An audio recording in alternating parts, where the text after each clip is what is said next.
get him back for, hopefully Club World Cup, and let's just see. And the when it comes to the root cause, what was essentially missed that maybe felt like he was cleared, but it re-aggravated? Well, missed. I mean, he was in 2 weeks of full training. So I don't know if I'd say miss. I mean, stuff happens. It's sports. Things that we learned certainly are now throughout our transition period. We'll retake MRIs throughout the course of the rehab. So there's a positive where we're trying to get better. Jordan felt fine. He sprinted 98% of his max on multiple occasions. You think about the duration, the 30 minutes he played against Nashville, his total distance in sprint and VHID was higher than the 30 minutes he played, the 45 minutes he played in Colorado. So it wasn't like a drastic increase in sprint distance that happened. So we were turning over everything just to try and figure it out. And we'll try and get him back as fast as we can and as safely as we can. He had been remarkably fit. We've talked about it multiple times over the last year or two. Durable, right? We use durable. Yeah, I mean, it seemed like he had sort of rounded a corner where it was like he could just play every game, essentially. Is there, I don't know, does that make it more frustrating, I guess? Does it make it more disappointing? Yes, of course. Well, he's a key component to our attack. Strong, powerful sprinter. He does a lot of good things for us. So, yes, it makes it frustrating. And that's just life in MLS. We got to push forward. We got to, that next man steps up mentality, and we'll keep going. What's his attitude been about? He obviously didn't have a good day yesterday, but he's a tough kid. I mean, he's already in there rehabbing, and he'll get after it. He'll do the work.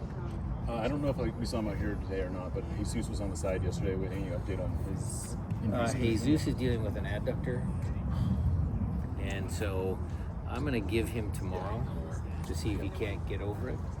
And if he does, we'll get him on the field.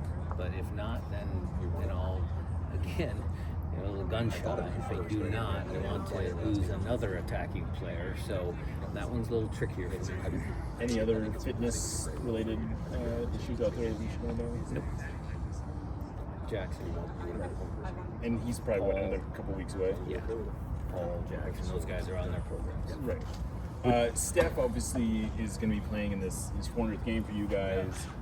A lot of those games have been with you. The vast majority of them have been with you. What do you think is key about his longevity? Obviously, a lot of good goalkeepers have come through this league. A lot of good goalkeepers have been on this team, but very few of them have had anything close to his longevity. And success. Let's not count that out.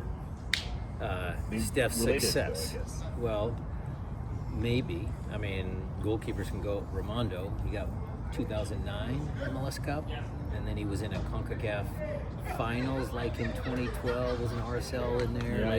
2012, 2011, 2012. But Steph's pushed through that. Oh, he's got 8. I think he has 8 trophies. So it's, yes, longevity, but more importantly, it's about winning. And so what I would say the starting point for me is always Tommy Dutra. I think he works the goalkeepers, best goalkeeper trainer in the league. I think then you go into the goalkeepers that we've had, starting with Casey and Marcus, Michael, Steph. I know I'm going to forget some people, but Andrew Thomas is now coming through. I mean, we've had really good goalkeeping at this club, and it pushes everybody to be up here at a level that is impressive.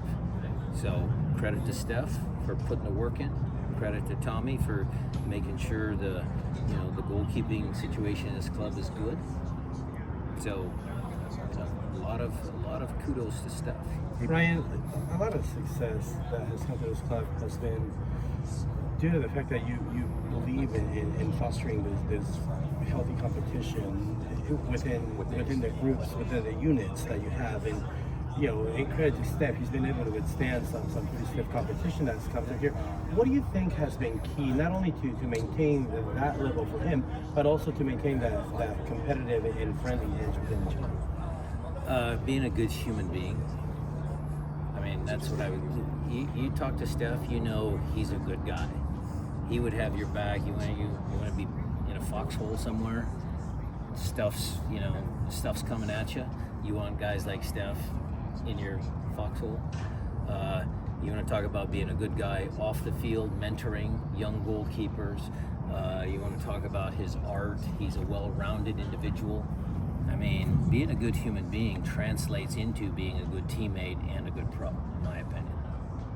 Brian, going back to the attacking, just the Jordan thing. So what's the message to Danny? Because sometimes players, you want them to be themselves without pushing. Now that, Danny's fine. He's excited.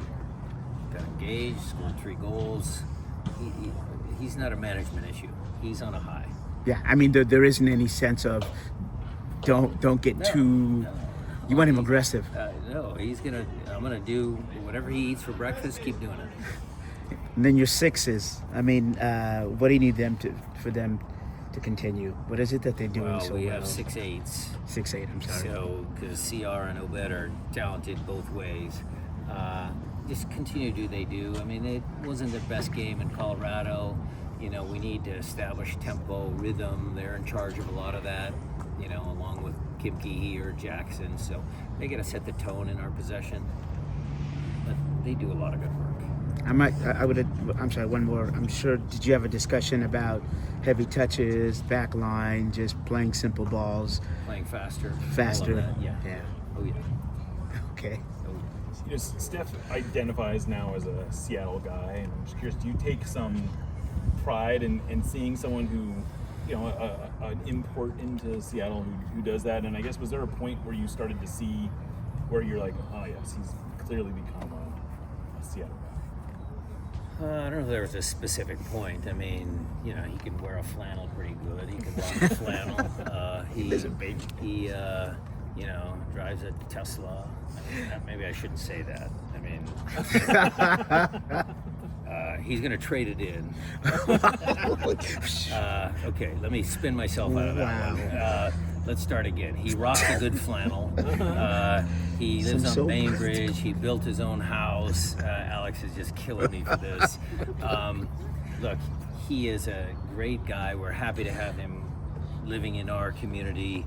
When he does retire, is going to give back. And there again, it's back to your point about him being a good human being. Do you think he'll get into goalkeeping, coaching?